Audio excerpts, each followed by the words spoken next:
नमस्ते, स्वागत है आपका आपके अपने यूट्यूब चैनल पर। आज हम ज्योग्राफी की सीरीज़ को कड़ी में आगे का चैप्टर को देखते हैं। जो हमारी ज्योग्राफी सीरीज़ चल रही है वो है हमारा हमारी पृथ्वी के अंदर क्या-क्या है। जो हमारी पृथ्वी है उसके बारे में हम जानेंगे। तो हम देखते हैं हमारे जो क्वेश्चन आंसर डिस्कशन के थ्रू हम इस चैप्टर को समझेंगे। तो हम चलते हैं हमारे क्वेश्चन आंसर डिस्कशन पर। तो एक-एक करके इन क्वेश्चनों को समझेंगे, फिर हमारे आंसरों को देखेंगे कि कौन-कौन से हैं। तो आप यहाँ पे देख सकते हो, ये है हमारे क्वेश्चन। पृथ्वी की 3 परतें क्या हैं? सेल किसे कहते हैं? सेल क्या है? 3 प्रकार की सेल के नाम लिखें। कौन-कौन से 3 प्रकार की जो सेल हैं उनके नाम लिखें। बहिर्वेदी एवं अंतर्वेदी सेलों का निर्माण कैसे होता है? इसकी प्रक्रिया को बताएं। सेल चक्र से आप क्या समझते हैं? इसको बताएं। सेलों के क्या उपयोग हैं? जो सेल होते हैं उनके क्या उपयोग है उनको बताना। और साथ में लास्ट में है कायांतरित सेल, जिसको मेटामॉर्फिक रॉक्स भी बोलते हैं, वो क्या है? तो चलो आइए हम देखते हैं एक-एक करके। तो ये है हमारी पृथ्वी, आप इसको देख सकते हो।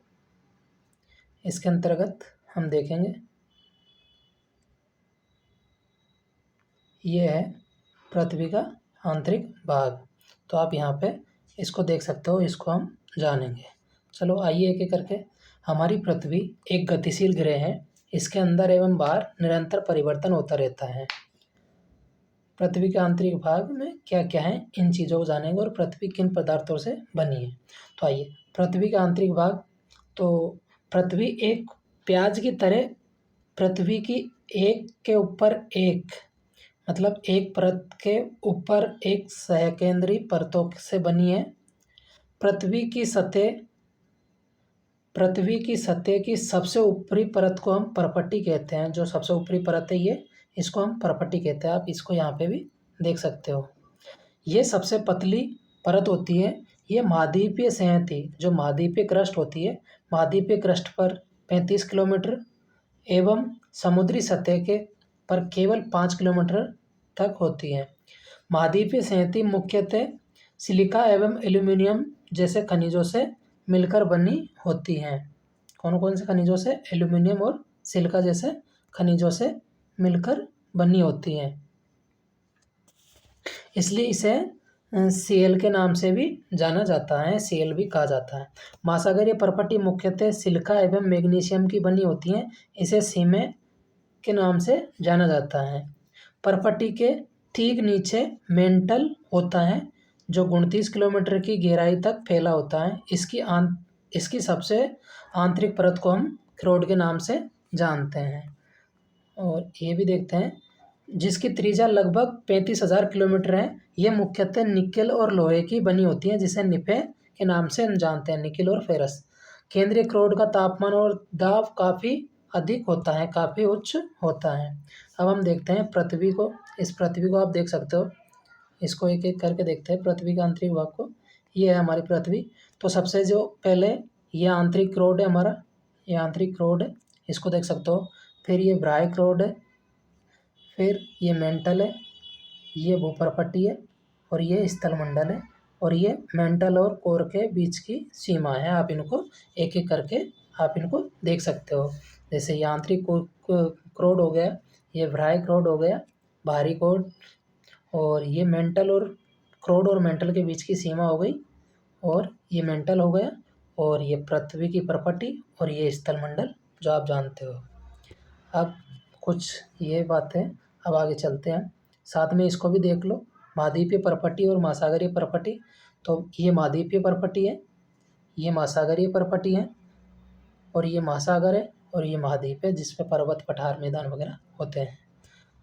आगे अब देखते हैं सेल एवं खनिज, एक-एक करके जानेंगे हम सेल और खनिज को। तो ये है, आप यहाँ पे इनको देख सकते हो, ये इनको जानेंगे। ये पृथ्वी की परपट्टी अनेक प्रकार की सेलों से बनी है।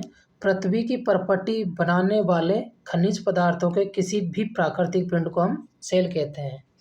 सेल विभिन्न रंग, आकार एवं गठन की हो सकती हैं।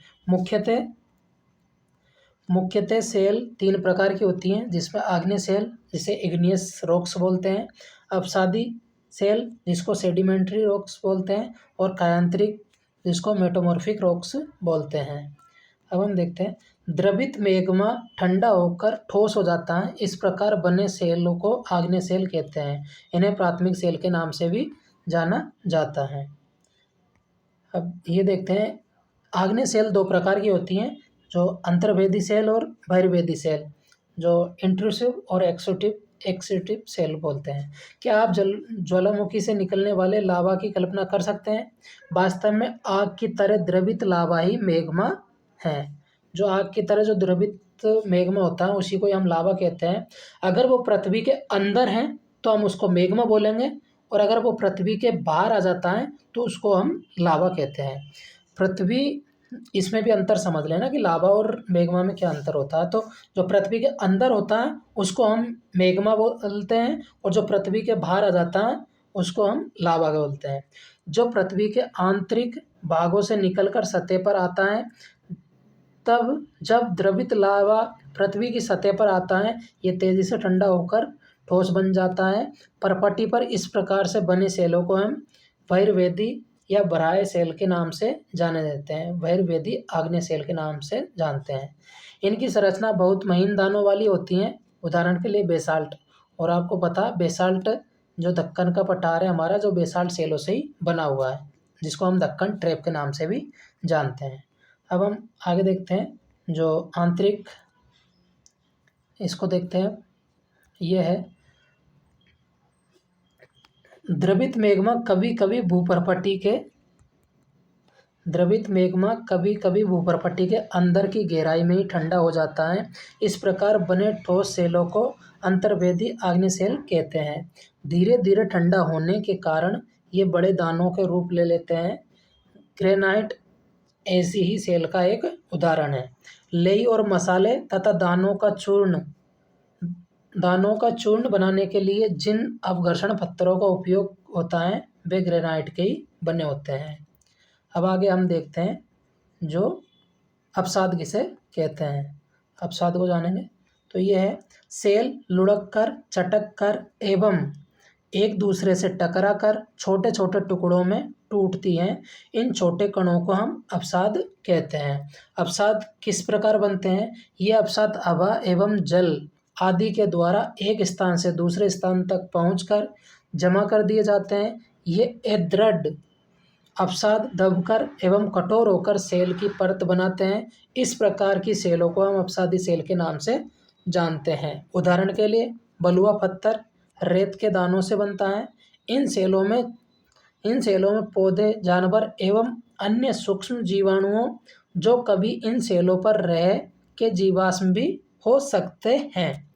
अब हम आगे देखते हैं, कार्यांतरित सेल।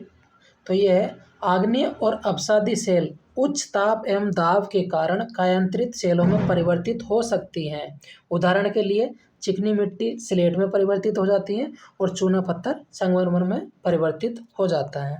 अब हम देखते हैं आगे, ये सेल का उपयोग क्या है? सेल हमारे लिए बहुत उपयोगी है। कठोर सेलों का उपयोग हम सड़क, घर एवं इमारत बनाने के लिए करते हैं। और आप पत्थरों का उपयोग कई प्रकार के खेल, जैसे 7 पत्थर पिट्टू बोलते हैं, और स्टापू या टिक टिक 5 पत्थर गिट्टी बोलते हैं, आदि अनेक प्रकार के पत्थरों से हम खेलते भी हैं। अब आगे देखते हैं, जो सेल चक्र है उसके बारे में हम जानेंगे। तो यहाँ पे देखिए, आपको जानकर आश्चर्य होगा कि किन्हीं निश्चित दशाओं में एक प्रकार की सेल चक्रीय तरीके से एक से दूसरे में परिवर्तित हो जाते हैं। एक सेल से दूसरे सेल में परिवर्तित होने की प्रक्रिया को सेल चक्र कहते हैं। ठीक है। द्रवित मैग्मा ठंडा होकर आग्नेय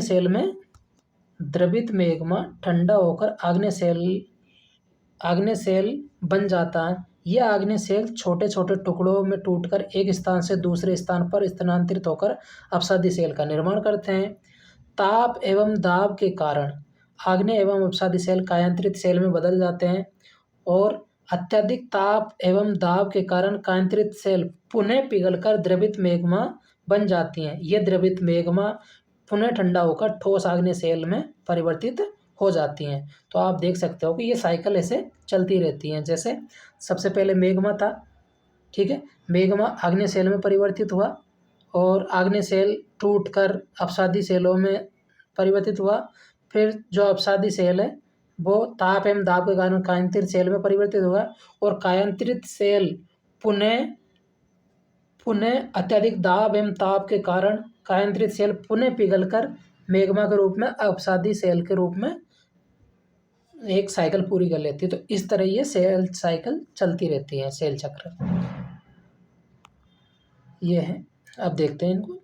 ये सेल विभिन्न खनिजों से बनी होती हैं। खनिज प्राकृतिक रूप से पाए जाने वाले पदार्थ हैं जिनका निश्चित भौतिक गुणधर्म एवं निश्चित रासायनिक मिश्रण होता है। खनिज मानव जाति के लिए बहुत उपयोगी होते हैं। कुछ का उपयोग ईंधन के लिए करते हैं, जैसे कोयला, प्राकृतिक गैस और पेट्रोलियम का हम ईंधन के रूप में उपयोग करते हैं। इनका उपयोग हम उद्योग, औषधि एवं उर्वरक बनाने में भी होता है, जैसे लोहा, एल्यूमिनियम, सोना और यूरेनियम आदि में हम इनका उपयोग करते हैं। अब हम देखते हैं कुछ ये शब्दों की उत्पत्ति, हम इनको भी जान लेते हैं। जैसे आप यहाँ पे भी देख सकते हो, ये भी एक रोचक सी बातें हैं। जैसे विश्व की सबसे गहरी खान दक्षिण अफ्रीका में स्थित है। इसकी गहराई लगभग 4 किलोमीटर है। तेल की खोज में इंजीनियर 6 किलोमीटर की गहराई तक खोद चुके हैं। पृथ्वी के केंद्र तक पहुंचने के लिए आपको समुद्र सतह पर 6000 किलोमीटर की गहराई तक खोदना होगा और ये बिल्कुल असंभव बात है, ऐसा हो नहीं सकता। अब अगला है हमारा, ये है, आप इसको देखिए यहाँ पे, यह है पृथ्वी के आयतन का केवल 1% हिस्सा ही पर्पटी है। पृथ्वी के आयतन का केवल 1% हिस्सा ही पर्पटी है, जबकि 84% मेंटल है और 15% हिस्सा क्रोड का है। और पृथ्वी की त्रिज्या 6371 किलोमीटर है। तो आप इसको भी यहाँ पे देख सकते हो। अब आगे देखते हैं हम, आगे है हमारे, इनको देखते हैं।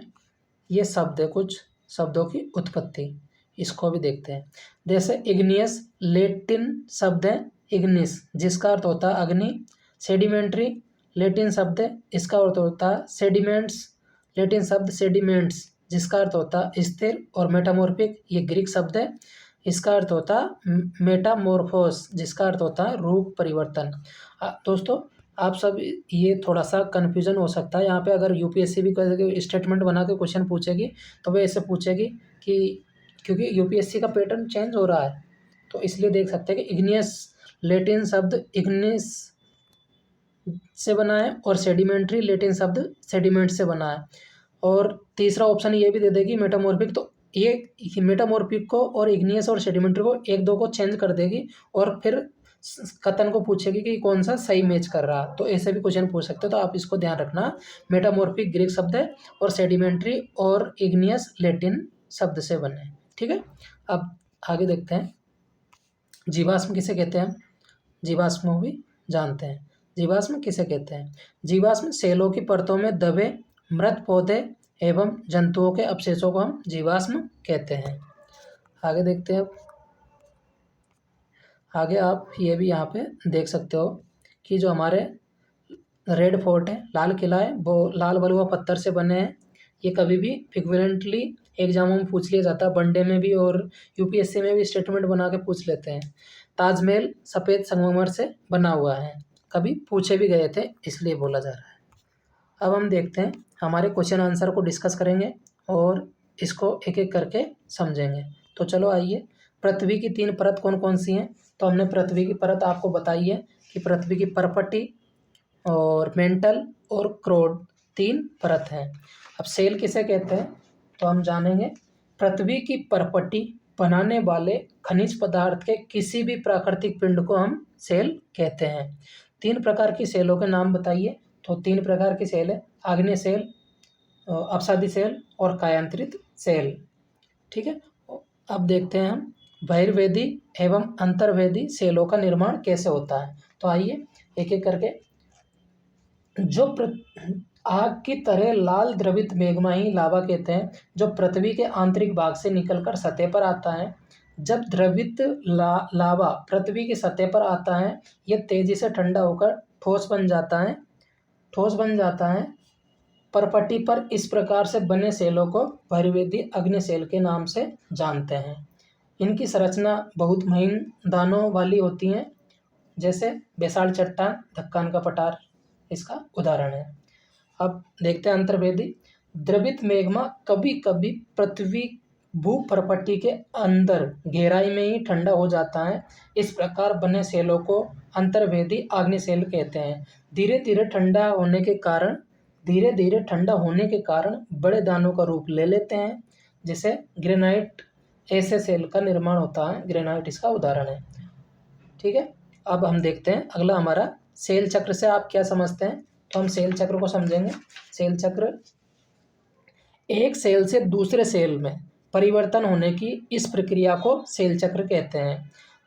द्रवित मैग्मा ठंडा होकर ठोस अग्नि सेल बन जाता है। यह अग्नि सेल छोटे छोटे टुकड़ों में टूटकर एक स्थान से दूसरे स्थान पर स्थानांतरित होकर अपसादी सेल का निर्माण करते हैं, और ताप एवं दाब के कारण ये आग्नेय एवं अपसादी सेल कायांतरित सेल में बदल जाते हैं, और अत्यधिक ताप एवं दाब के कारण कायांतरित सेल पुनः पिघलकर द्रवित मैग्मा बन जाती हैं, और ये द्रवित मैग्मा पुनः ठंडा होकर ठोस अग्नि सेल में परिवर्तित हो जाता है। इस प्रकार ये सेल चक्र चलता रहता है। सेलों का उपयोग क्या क्या होता है। तो सेलों का उपयोग हम जो सेल होती है उनका उपयोग जो अपसादी सेल होती है उनका उपयोग किस किस में करते हैं। रॉक्स का, सेडिमेंट्री रॉक्स का। तो ये सड़क बनाने में, घर बनाने में, इमारतें बनाने में आदि तमाम चीज़ों में हम इनको काम लेते हैं। अब देखते हैं कायांतरित सेल क्या है। कायांतरित सेल आग्नेय एवं अपसादी सेल उच्च ताप एवं दाब के कारण कायांतरित सेलों में परिवर्तित हो जाते हैं। इसके उदाहरण है चिकनी मिट्टी स्लेट में परिवर्तित हो जाती है, और चूना पत्थर संगमरमर में परिवर्तित हो जाता है। अब अगले हमारे क्वेश्चन इनको देखते हैं। ये है हमारे, आप यहाँ पे सकते हैं। द्रवित मैग्मा से बने सेल को हम आग्नेय सेल कहते हैं। पृथ्वी की सबसे भीतरी परत को हम क्रोड कहते हैं। सोना, पेट्रोलियम एवं कोयला किसके उदाहरण है। तो आप जानते हो ये खनिज का उदाहरण है। सेल जिसमें जीवाश्म होते हैं वे आग्नेय सेल, अपसादी सेल होती हैं जिसमें जीवाश्म होते हैं, जिसमें जीवाश्म पाए जाते हैं, वो अपसादी सेल होती हैं। पृथ्वी की सबसे पतली परत को हम परपटी के नाम से जानते हैं। ठीक है, अब हम इनको भी देख लेते हैं। ये कुछ मैचिंग करने के क्वेश्चन है, इनको भी यहाँ पे देख सकते हो। ये यहाँ पे देखना, आप मैच करके देखते हैं हम। जैसे क्रोड है, क्रोड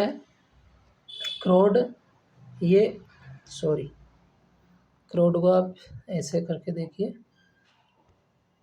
इसको थोड़ा स्क्रॉल कर लेते हैं नीचे, क्योंकि वो आ नहीं रहा। ये जैसे क्रोड है, क्रोड 5वें नंबर पे ले जाइए। सबसे भीतरी परत है क्रोड। ठीक है, सबसे भीतरी परत है क्रोड। दूसरा है खनिज। तो खनिज को देखते हैं। खनिज इसका एक निश्चित मिश्रण होता है। ठीक है, अब देखते हैं सेल किसे कहते हैं। तो सेल का उपयोग सड़क एवं इमारत बनाने के लिए उपयोग होता है। चिकनी मिट्टी, तो चिकनी मिट्टी को देखते हैं। चिकनी मिट्टी स्लेट में बदल जाती है। और सीएल किसे कहते हैं। सीएल सिलिका एवं एल्यूमिनियम से बना होता है। तो ये था दोस्तों हमारा आज का लेसन। मैं उम्मीद करता हूँ कि आप लोग सबको ये पसंद आया होगा। और दोस्तों आप इसको अपने दोस्तों के साथ में लाइक, शेयर और सब्सक्राइब करो, और ज़्यादा से ज़्यादा इसको अपने दोस्तों को बताओ और इसका बेनिफिट उठाओ। और आप दोस्तों मेरे को सपोर्ट करोगे तो मैं और भी आगे अच्छे वीडियो बनाऊंगा। जैसे जलवायु पे पूरा वीडियो, जितने भी क्वेश्चन बनेंगे मेंस के और पीटी के, उनको सबको बनाऊंगा। वन लाइनर क्वेश्चन बनेंगे वो भी बनाऊंगा। जैसे रिसोर्स कौन से हमारे रिसोर्स पे बनाऊंगा। इन सब पे तमाम तरह के अलग अलग वीडियो बनाऊंगा, और आपको पूरी डिटेल से जितने भी क्वेश्चन पूछे गए वो भी हम इस पे डिस्कस करेंगे, भाई इससे कौन से क्वेश्चन पूछे गए। तो दोस्तों आप सभी को इसके लिए बहुत बहुत धन्यवाद। तो अब मिलते हैं हम अगली वीडियो में किसी नए टॉपिक के साथ। तब तक के लिए बहुत बहुत धन्यवाद। जय हिंद दोस्तों।